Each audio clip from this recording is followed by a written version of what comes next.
राधे राधे सभी को। कार्तिक मास का अगला अध्याय हम शुरू करेंगे आज। शुरुआत सरस्वती चालीसा से करेंगे। पहले सरस्वती चालीसा पढ़ेंगे, फिर कार्तिक महात्म्य का 11वां और 12वां अध्याय पढ़ेंगे। ठीक, चलिए शुरू करते हैं। श्री सरस्वती चालीसा। दोहा।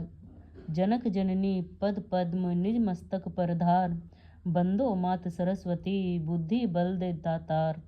पूर्ण जगत में व्याप्त तब महिमा अमित अनंतु, दुष्ट जनों के पाप को मातु तुही अब हंतु। जय श्री सकल बुद्धि बल राशि, जय सर्वज्ञ अमर अविनाशी। जय जय जय वीणाकार धारी, करती सदा सुहंस सवारी। रूप चतुर्भुज धारी माता, सकल विश्व अंदर विख्याता। जग में पाप बुद्धि जब होती, तभी धर्म की फीकी ज्योति। तभी मातु का निज अवतारा, पापहीन करती महितारा। वाल्मीकि जी थे हत्यारा, तब प्रसाद जाने संसारा। रामचरित जो रचे बनाई, आदि कवि पदवी को पाई। कालिदास जो भय विख्याता, तेरी कृपा दृष्टि से माता। तुलसी सुर आदि विद्वाना, और भय जो ज्ञानी नाना। तिन न और रहु अवलंबा, केवल कृपा आपकी अम्बा। करु कृपा सोई मातु भवानी, दुखित दीन निज दास ही जानी। पुत्र करई अपराध बहुता, तेहि न धरई चित एकौ माता। राखू लाज जननी अब मेरी, विनय करूं भांति बहु तेरी। मैं अनाथ तेरी अवलंबा, कृपा करूं जय जय जगदम्बा। मधुकेटव जो अति बलवाना, बाहु युद्ध विष्णु से ठाना। समर 1005 में घोरा, फिर भी मुख उनसे नहीं मोरा। मातु सहाय कीन तेहि कहला, बुद्धि विपरीत भई खलहाला। तेहि ते मृत्यु भई खल केरी, पूर्वो मात मनोरथ मेरी। चंड मुंड जो थे विख्याता, क्षण महु सहारे उन माता। रक्त बीज से समरथ पापी, सुरमुनि हृदय धरा सब कांपी। काटेउ सिर जिम कदली खंबा, बार बार बिनबऊ जगदम्बा। जग प्रसिद्ध जो शुंभ निशुंभा, क्षण में बांधे ताहि तू अम्बा। भरत मातु बुद्धि फेरे उजाई, रामचंद्र बनवास कराई। यही विधि रावण बध तू कीन्हा, सुर नर मुनि सबको सुख दीना। को समरथ तव यश गुण गाना, निगम अनादि अनंत बखाना। विष्णु रुद्र जस कह सके न मारी, जिनकी हो तुम रक्षा हारी। रक्त दंतिका और शताक्षी, नाम अपार है दानव भक्षी। दुर्गम काज धरा पर कीन्हा, दुर्गा नाम सकल जग लीन्हा। दुर्ग आदि हरनी तू माता, कृपा करूं जब जब सुखदाता। नृप को पित को मारन चाहे, कानन में घेरे मृग नाहे। सागर मध्य पोत के भंगे, अति तूफान नहीं को संगे। भूत प्रेत बाधा या दुख में, हो दरिद्र अथवा संकट में। नाम जपे मंगल सब होई, संशय इसमें करे न कोई। पुत्रहीन जो आतुर भाई, सबे छाड़ी पूजे यही भाई। करे पाठ नित यह चालीसा, होए पुत्र सुंदर गुण ईशा। धूपादिक नैवेद्य चढ़ावे, संकट रहित अवश्य हो जावे। भक्ति मातु की करे हमेशा, निकट न आवे ताहि कलेशा। बंदी पाठ करे सतबारा, बंदी पाश दूर हो सारा। राम सागर बांधी हेतु भवानी, कीजे कृपा दास निज जानी। दोहा। मातु सूर्य कांति तव, अंधकार मम कूप। डूबन से रक्षा करहूँ, परूँ न मैं भवकूप। बल बुद्धि विद्या देहूँ मोहि, सुनहु सरस्वती मात। राम सागर अधम को आश्रय तू दे दात। सरस्वती चालीसा का पाठ हर स्टूडेंट, हर विद्यार्थी को करना चाहिए। माँ सरस्वती की उन पर असीम कृपा होगी। माँ सरस्वती ब्रह्मा जी की पत्नी है, और कहते हैं कि जिस पर सरस्वती माँ की कृपा हो, उसके ज्ञान और बुद्धि, जिन पर माँ सरस्वती की कृपा होती है, उनसे ज्ञान बुद्धि में कोई नहीं जीत सकता। तो प्रत्येक विद्यार्थी को सुबह, रोजाना, दिन में एक बार या कभी भी सरस्वती माँ का पाठ अवश्य करना चाहिए। सरस्वती चालीसा, ताकि सब पर कृपा बनी रहे। कार्तिक महात्म्य की शुरुआत करते हैं। जय श्री राधे राधे, जय श्री कृष्ण। 11वां अध्याय। एक समय नारद जी श्री व्यास जी से पूछने लगे कि हे व्यास जी, गृहस्थ आश्रम सब आश्रमों से उत्तम क्यों माना गया है।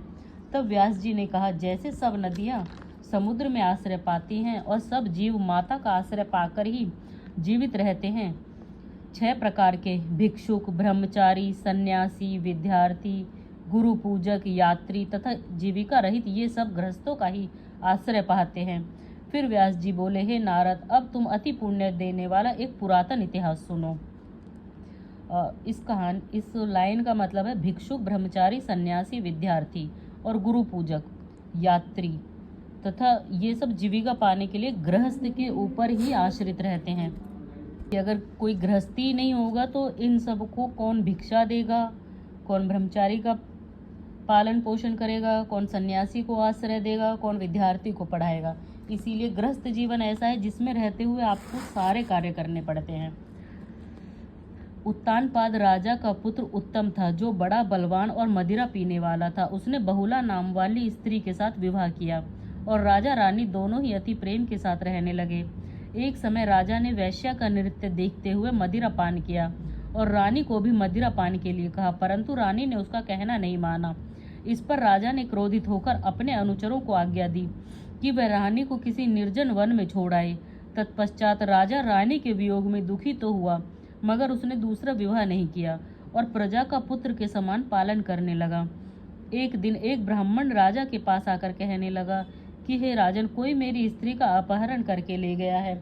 उसके वियोग में मैं अति दुखी हूँ, इसलिए आप उसे ढूंढ कर लाओ। राजा कहने लगे कि महाराज, मैं नहीं जानता कि आपकी स्त्री कौन, किधर और कहाँ ले गया है, अतः मैं आपकी स्त्री कैसे ढूंढ कर ला सकता हूँ।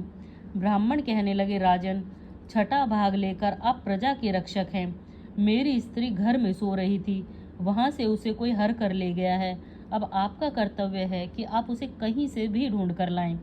तब राजा ने कहा, हे विप्र, मैंने तुम्हारी स्त्री को कभी देखा तक नहीं कि वह कैसे स्वभाव और रूप वाली है। तब ब्राह्मण बोला कि वह यद्यपि बहुत कठोर वचन बोलने वाली, कुरूपा, काले रंग की तथा कर्कश स्वभाव वाली है, परंतु मैं उसकी कोई निंदा नहीं करता, क्योंकि वह मेरी पत्नी है, अर्थात अर्धांगिनी है। तब राजा कहने लगा कि जब तुम्हारी पत्नी ऐसी कुरूपा और क्रूर स्वभाव वाली है तो तुम उसे लेकर क्या करोगे? मैं अति सुंदर और कल्याणकारी दूसरी स्त्री लाकर दे सकता हूँ। ब्राह्मण कहने लगा कि हे राजन, मेरी स्त्री मेरे धर्म और कर्म की अर्धांगिनी है, उसकी रक्षा करना मेरा परम धर्म है। जो अपनी स्त्री की रक्षा नहीं करता उसके वर्ण संकर संतान उत्पन्न होती है और उसके पितर नरकवासी होते हैं। जो मनुष्य वैश्यागामी होता है उसका कल्याण नहीं होता। जो मनुष्य ऋतुकाल के पश्चात अपनी स्त्री से भोग नहीं करता उसके पितर 1 मास तक उसके रुधिर में तैरते हैं। ब्राह्मण के ऐसे वचन सुनकर राजा अपने शस्त्र लेकर रथ सब पर सवार हुआ और चारों ओर घूम फिरकर उस स्त्री को खोजने लगा। कुछ दूर जाकर उसने एक आश्रम देखा जहाँ पर एक महान तेजस्वी ऋषि कुशा के आसन पर विराजमान थे। राजा को देखकर भी उस ऋषि ने राजा का कोई आदर सत्कार नहीं किया और बोला, मैं जानता हूँ कि तुम राजा उत्तानपाद के पुत्र हो, मगर तुम यहाँ किस कारण आए हो? राजा को लगा कि हे मुने, ब्राह्मण के घर कोई स्त्री को हर कर ले गया है, मैं उसकी खोज में इधर आया हूँ, परंतु आपको अर्ध आदि कुछ भी नहीं दिया और न ही किसी प्रकार का सत्कार किया, इसका क्या कारण है? ऋषि ने उत्तर दिया, राजन, तुम अर्ध योग्य होते हुए भी इस समय इसके पात्र नहीं हो, क्योंकि तुमने अपनी निरपराध स्त्री को वन में त्याग दिया है, जहाँ स्त्री का यह धर्म है कि वह तन मन से अपने पति की सेवा करे तथा उसकी आज्ञा का पालन करे। वहाँ पुरुष का भी धर्म है कि वह अपनी स्त्री का यथोचित सम्मान करे। फिर घर में स्त्रियों का मान होता है, वहाँ पर देवताओं का वास होता है। जहाँ स्त्रियों का अनादर होता है वहाँ कभी सुख शांति नहीं रह सकती। इतना सुन राजा लज्जा युक्त होकर पूछने लगा, भगवान, आप भूत, भविष्य और वर्तमान तीनों काल जानने वाले हो, इसलिए कृपा करके बताइए कि ब्राह्मण स्त्री को कौन और कहाँ हर ले गया है। ऋषि कहने लगे, राजन, अदिति का पुत्र वलाक नामक राक्षस उस ब्रह्माणी उत्पालवर्त वन में हर कर ले गया है। सो जाओ और उसे ढूंढकर ब्राह्मण का संयोग कराओ। राजा ने मुनि को प्रणाम किया और अपने रथ पर सवार होकर मुनि के बताए हुए रास्ते पर जाकर उत्प्लावर्त वन में जा पहुंचा। वहां जाकर देखा एक स्त्री विल्व फल खा रही थी। जैसा ब्राह्मण ने बताया वैसा ही उसका रंग रूप देखकर राजा ने उसे पहचान लिया और कहा कि हे कल्याणी, तुम कौन हो और इस वन में कैसे आई हो?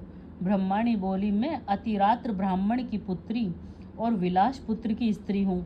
मैं अपने घर में अकेली सो रही थी, फिर वलाक नाम वाला राक्षस मुझको हर कर यहाँ पर ले आया है। यहाँ लाने के बाद ना तो उसने किसी बात का कष्ट दिया और ना ही मेरा सतीत्व नष्ट करने की चेष्टा की। इतना ही नहीं, इतना होने पर भी मैं यह अत्यंत दुखी हूँ। राजा ने कहा कि हे ब्रह्माणी, वह राक्षस कहाँ है? मुझको तुम्हारे पति ने ढूंढने के लिए भेजा है।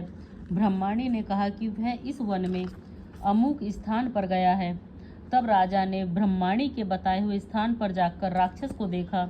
राजा को देखकर वह राक्षस उसके पैरों पर गिर पड़ा और कहने लगा कि राजन, मुझे क्या आज्ञा है? राजा ने कहा कि हे निशाचर, तू इस ब्रह्माणी को क्यों लाया है? राक्षस कहने लगा कि राजन, जो हुआ सो हुआ। अब आप मुझे जो भी आज्ञा देंगे मैं प्रसन्नता पूर्वक उसका पालन करूंगा। तब राजा ने कहा कि हे निशाचर, यदि तू इस स्त्री के साथ विवाह करना चाहता है तो देख, यह अत्यंत कुरूपा है। यदि खाने का इरादा है तो वैसा कह। राक्षस कहने लगा कि हे राजन, मेरे घर में अनेक अप्सराएं हैं, उनको छोड़ मैंने कभी किसी के साथ भोग की इच्छा नहीं की। मैं मांस भी नहीं खाता। मैं तो केवल पूर्व जन्म के पापों का प्रायश्चित कर रहा हूँ। इस ब्रह्माणी का पति राक्षसों को मारने का मंत्र जानता है, अतएव जब हम यज्ञ का अन्न ग्रहण करने के लिए जाते हैं तो वह हमको वहां से भगा देता है, क्योंकि सब यज्ञों का वही आचार्य बनता है। इसी कारण उस ब्राह्मण को दुखी करने के लिए मैं उसकी स्त्री हर लाया हूँ, क्योंकि बिना स्त्री के पुरुष कर्म का अधिकारी नहीं होता। यह सुनकर राजा ने विचार किया कि यह राक्षस भी हमारी ही निंदा कर रहा है। मुनि ने भी हमको अर्घ देने योग्य नहीं समझा। राजा अपने मन में ऐसा विचार ही रहा था कि राक्षस कहने लगा कि राजन, मैं आपकी प्रत्येक आज्ञा का पालन करूंगा। इतना कहे हाथ जोड़कर खड़ा हो गया। राजा ने कहा कि हे निशाचर, तुम इस ब्रह्माणी को इसके घर छोड़ाओ और जब हम याद करें तब हमारे पास आ जाना। राजा की आज्ञा पाते ही वह राक्षस उस ब्रह्माणी को उसके घर छोड़ने चला गया। तब राजा सोचने लगा कि मैंने अपनी निर्दोष पत्नी को घर से निकाल दिया, अब ऐसा कौन सा पुण्य कर्म करूं जिससे यह पाप दूर हो जाए।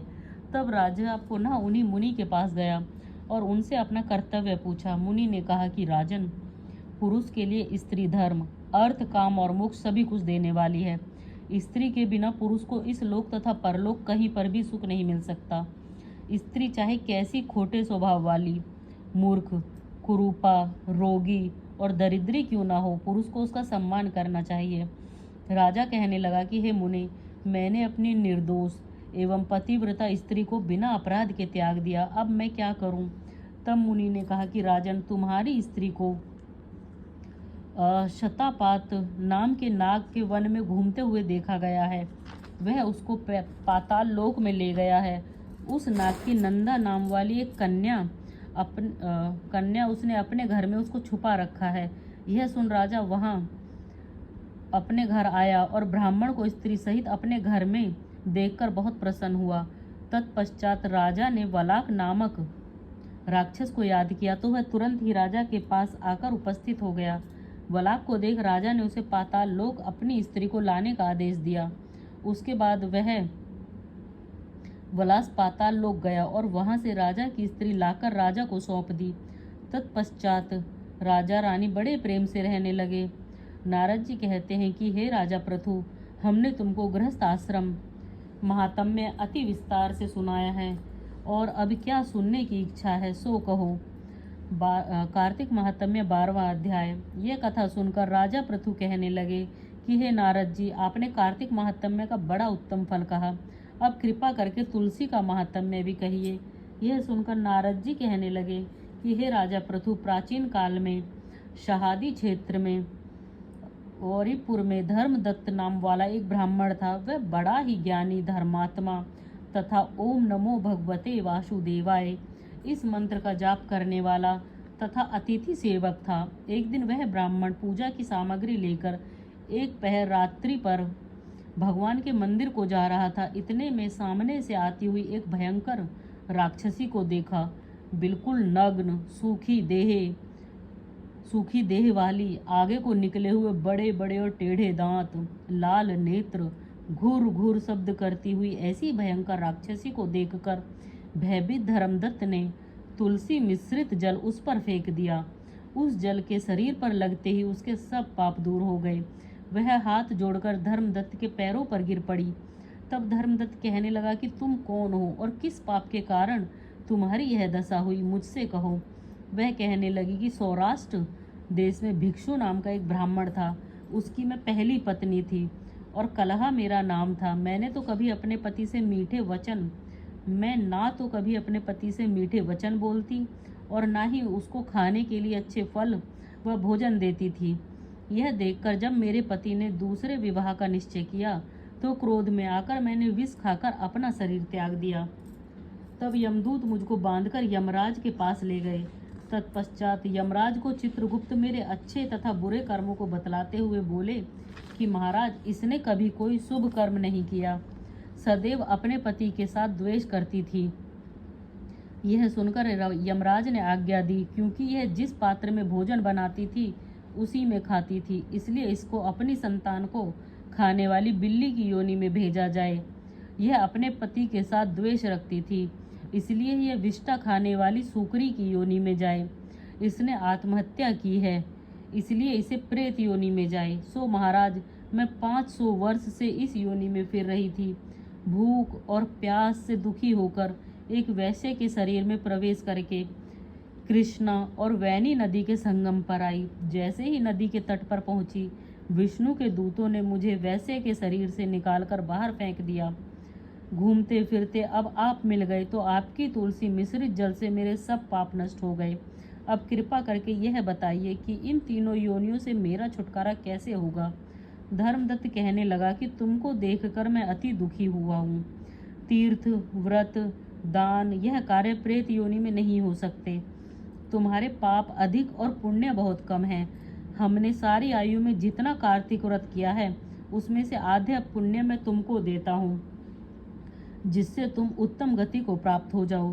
तब ब्राह्मण ने ज्यों ही तुलसी मिश्रित दल से उसका अभिषेक किया और ओम नमो भगवते वासुदेवाय का मंत्र पढ़ा, वह कलहा प्रेत योनि से मुक्त होकर अग्नि के समान दिव्य देह धारण करके लक्ष्मी के समान रूपवती हो गई। तत्पश्चात उसने ब्राह्मण को नमस्कार किया और प्रसन्नता पूर्वक बोली, भगवान, पाप रूपी समुद्र में डूबती हुई मुझको आपने नौका का रूप होकर बचा लिया है।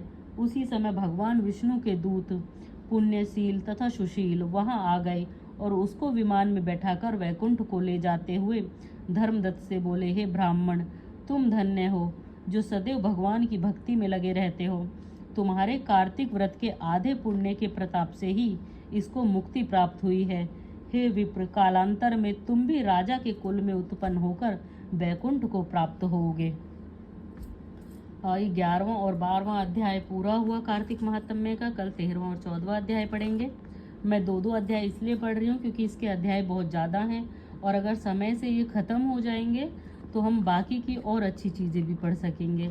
तो कार्तिक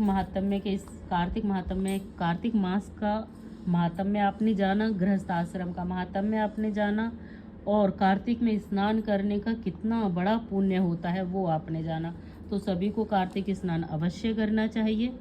अब मैं आपसे विदा लेती हूँ। राधे राधे, जय श्री कृष्णा।